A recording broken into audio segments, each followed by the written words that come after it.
John, who is she? And why haven't I met her before? Sarah, this is Susie.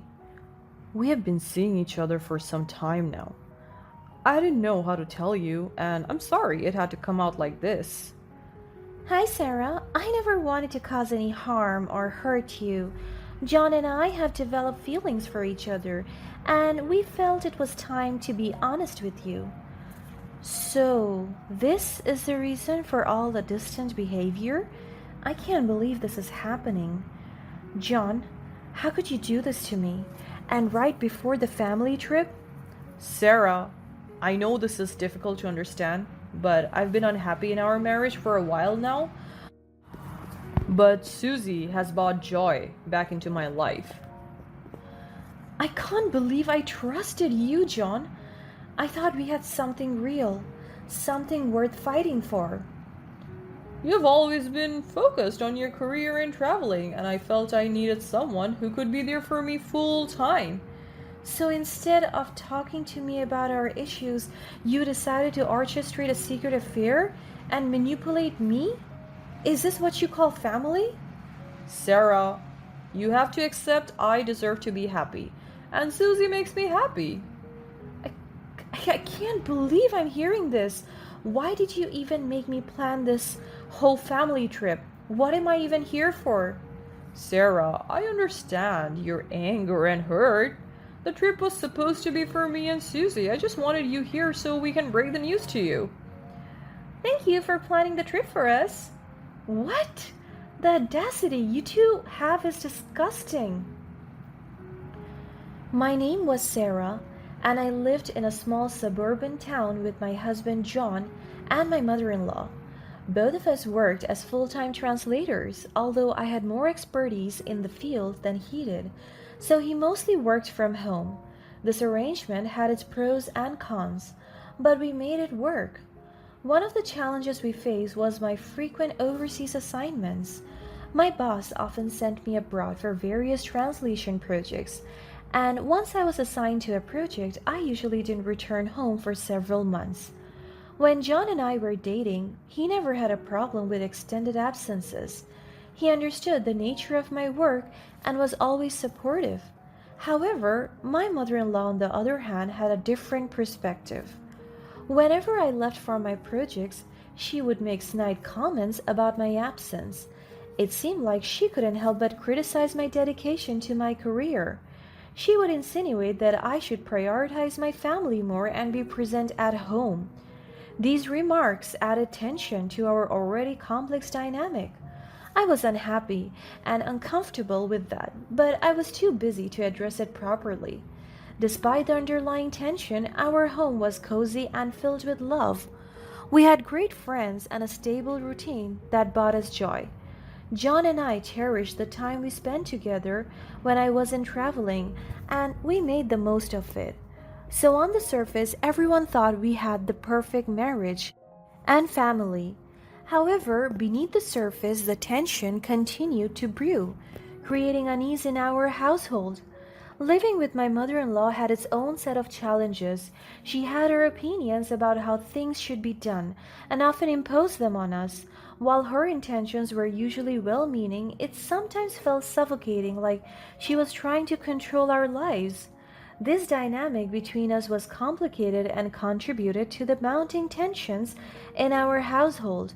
And as time went on, it became clear that the strains within our family were growing. The once harmonious atmosphere started to feel strained, like a fragile balloon ready to burst. Little did we know that the events that would unfold in the coming months would push us to our limits. Our lives were about to take a dramatic turn, challenging us in ways we never anticipated. That day, after 5 long months, I finally found myself on my way home from the airport. The anticipation built up inside me, knowing that I would soon be reunited with John. The thought of seeing him again after such a long separation brought a mix of emotions, excitement, relief, and a touch of nervousness. As I walked through the front door, however, there was an unexpected emptiness that greeted me. John wasn't home yet. I was disappointed because I expected him to be as excited as I was. With a sigh, I decided to make the best of the situation and began tidying up the messy room. It had always been a point of contention between us, as John had a tendency to neglect cleaning. But on this day, in my eagerness to see him, I brushed aside the annoyance and forgave him easily. While in the midst of organizing, I heard the sound of the front door opening. My heart skipped a beat, and I hurriedly put down what I was doing. There he stood, my husband, looking like he was slightly taken aback, as if he had forgotten about my return. Had he not been eagerly awaiting my arrival? Did he not miss me as much as I missed him? Suppressing my wounded feelings, I mastered the courage to express myself. "Hi, honey. I'm home. Where have you been? I was sort of looking forward to a celebration or something." What? What celebration? Well, that sounds like a lot of trouble. "John, I have been away for 5 months, and it feels like you forgot that I was coming home today. I missed you so much, and I was hoping for a warm welcome." He glanced at me wearily, and I could see a hint of irritation in his eyes. I'm tired. I don't have time for that. "What do you mean? Don't you have time for your wife?" Please, I said I was tired. Anyway, is dinner ready? His words landed with a thud. It seemed as though my homecoming didn't hold the significance I had imagined. In the days that followed, an icy silence settled between us. The warmth and affection that once filled our home had disappeared, replaced by tension. We moved about our daily routines with strained politeness. The disappointment lingered, casting a shadow over our interactions, and I couldn't help but wonder where we had gone wrong. Still, I pushed forward. John was still the man I loved, and I did want to work things out with him more than everything. One day, amidst the chaos of my work-related tasks, I received an unexpected call from my mother-in-law. Her voice carried a hint of excitement as she proposed a family trip to Bali, a destination known for its breathtaking beauty and serene landscapes. The idea of a getaway seemed enticing, and for a moment it sparked a glimmer of hope within me. Maybe that was the time for me to finally make things right with John. Knowing that I had experience with organizing trips, my mother-in-law suggested that I handle the travel arrangements. Reluctantly, I agreed, even though deep down I knew I was already overwhelmed with my workload and had little time to spare. However, considering the strained relationship between John and me, I didn't want to risk upsetting his mom in any way, and so I agreed. She was overjoyed. As the planning process unfolded, a sense of anticipation washed over me. Perhaps, I thought, this trip could be the turning point. It could be a chance for me and John to reconnect and rediscover the love that seemed to be slipping away. I held on to this glimmer of hope, hoping that the beauty of Bali would help our relationship. Despite the tensions beneath the surface, I pressed on with the task of making all the necessary travel arrangements. Flights were booked, accommodations were secured, and I crafted an itinerary that would offer enjoyment and relaxation for everyone. During this time, I noticed something peculiar. My mother-in-law began acting unusually nice towards me. She would never criticize me like she usually did, and she would offer to help around in the house whenever she could. It sounded really nice, but for some reason, I didn't feel good about it. It felt off, like a facade that masked other motivations. I couldn't shake the feeling that her sudden change was not genuine. However, instead of dwelling on my suspicions, I focused on the task at hand, which was ensuring that every aspect of the trip was meticulously planned. I poured my energy into making the journey as enjoyable as possible, even as doubts lingered in the back of my mind. The day of the long-awaited trip finally arrived, and we all gathered at my in law's house, filled with a mixture of excitement and anticipation. As I stepped into the living room, my eyes landed on my husband, standing beside a young woman I had never seen before. Suddenly, a terrible feeling washed over me. She was holding onto my husband's arms as if she was his wife, not me. What role did she play in all of this? John, who is she? And why haven't I met her before? Sarah, this is Susie. We have been seeing each other for some time now. I didn't know how to tell you, and I'm sorry it had to come out like this. Hi, Sarah. I never wanted to cause any harm or hurt you. John and I have developed feelings for each other, and we felt it was time to be honest with you. So, this is the reason for all the distant behavior? I can't believe this is happening, John. How could you do this to me? And right before the family trip? Sarah, I know this is difficult to understand, but I've been unhappy in our marriage for a while now. But Susie has brought joy back into my life. I can't believe I trusted you, John. I thought we had something real, something worth fighting for. You've always been focused on your career and traveling. I felt I needed someone who could be there for me full time. So instead of talking to me about our issue, you decided to orchestrate a secret affair and manipulate me? Is this what you call family? Sarah, you have to accept I deserve to be happy, and Susie makes me happy.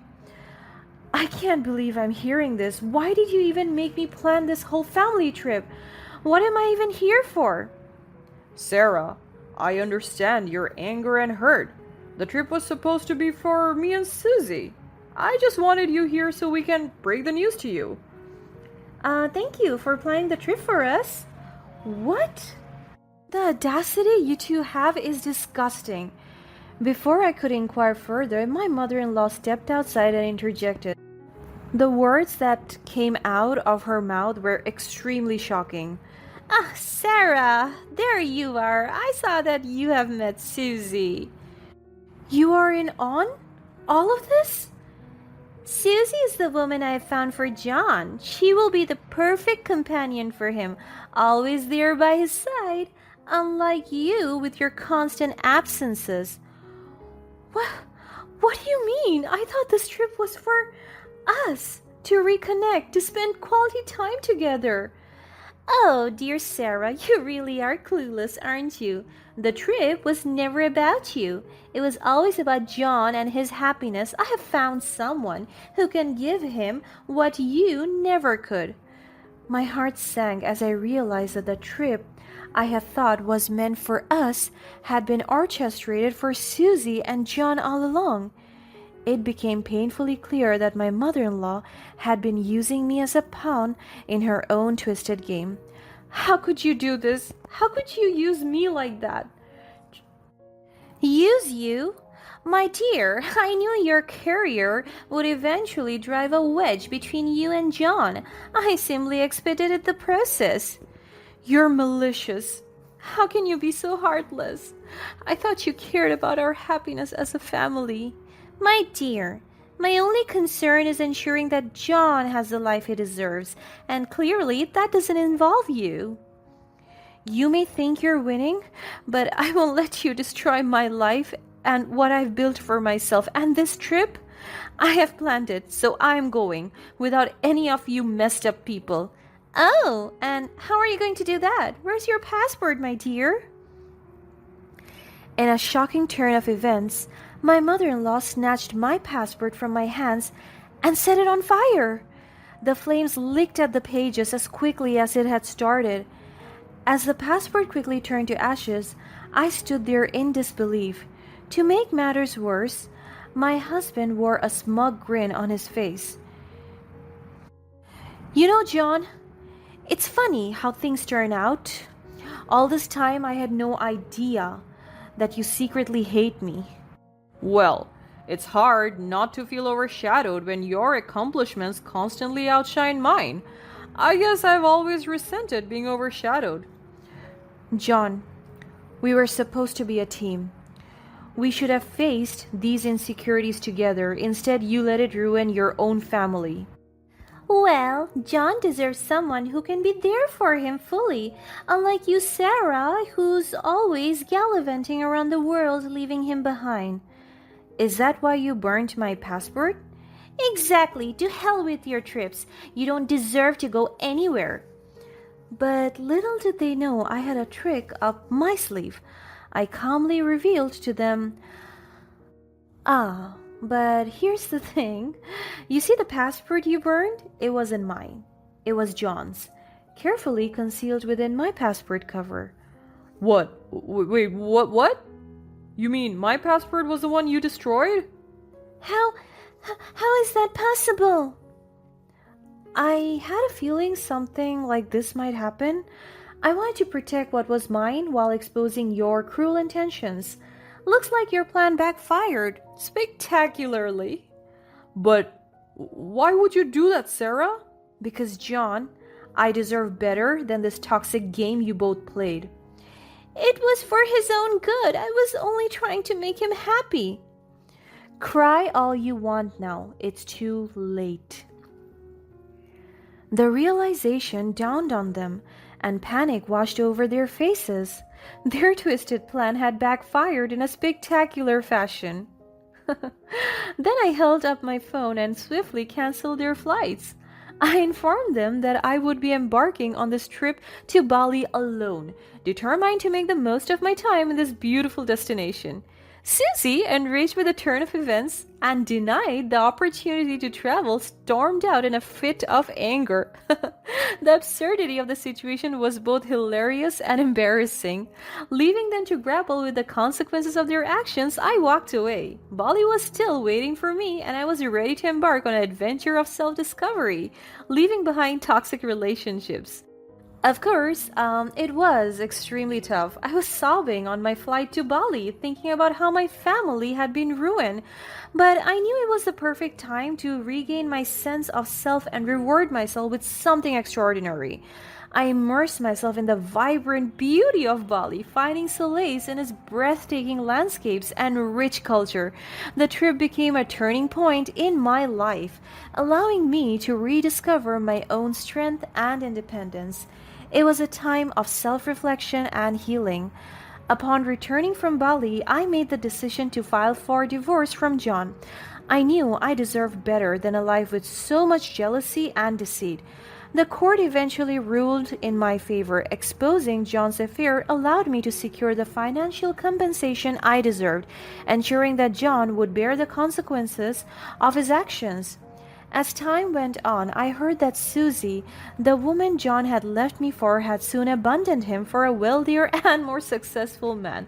As John struggled to make ends meet, it seemed that their shallow foundation could not withstand the tests of time. I couldn't help but feel a sense of vindication, realizing that their plan had truly crumbled. John found himself at his mother's house. Together they struggled to manage the household chores and bear the financial responsibilities. But for me, their struggles no longer held any significance. I had moved on. I focused on building my own happiness, surrounded by genuine relationships and a newfound sense of freedom. I embraced the future with optimism, knowing that I had taken control of my own destiny and paved a path towards a fulfilled